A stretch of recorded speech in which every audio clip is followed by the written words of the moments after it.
You may not realize that Dollar Tree typically outperforms in the early summer with a seasonal pattern that could surprise investors again this year.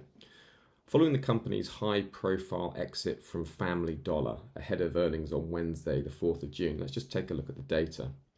The chart shows a typical development of Dollar Tree stock from June 3rd to 20th of July over the past 15 years.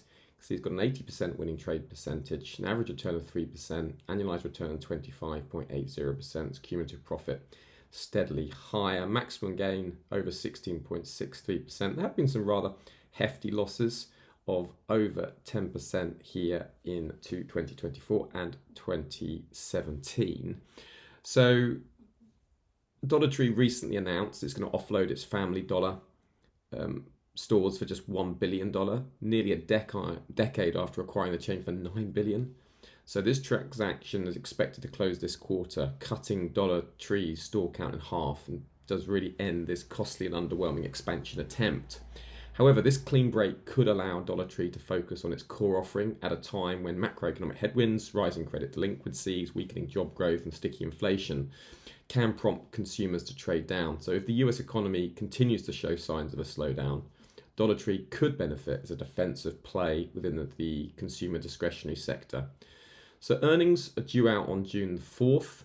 So the market will watch for commentary on margin recovery, inventory health, early feedback on the Family Dollar exit, and the management's tone will be key for the seasonal pattern that we have coming up. Now, technically, interesting, we got this multi-month low, potential breakout of this September 2024 deep monthly drop at the end of last year. If we see a return to that 85 region, this is a key potential breakout area, and you would expect this to be a key level for any buyers to potentially step in. Trade risks, of course, is out. There's risk. All outlooks have risk. Dollar Tree's seasonal pattern, yes, it is compelling, but the stock does remain sensitive to forward guidance. Should earnings disappoint or macro data signal a more severe slowdown, this could undermine short-term gains. Further volatility may arise from uncertainty around the strategic overhaul and transition away from the Family Dollar footprint as well. So there are some risks here.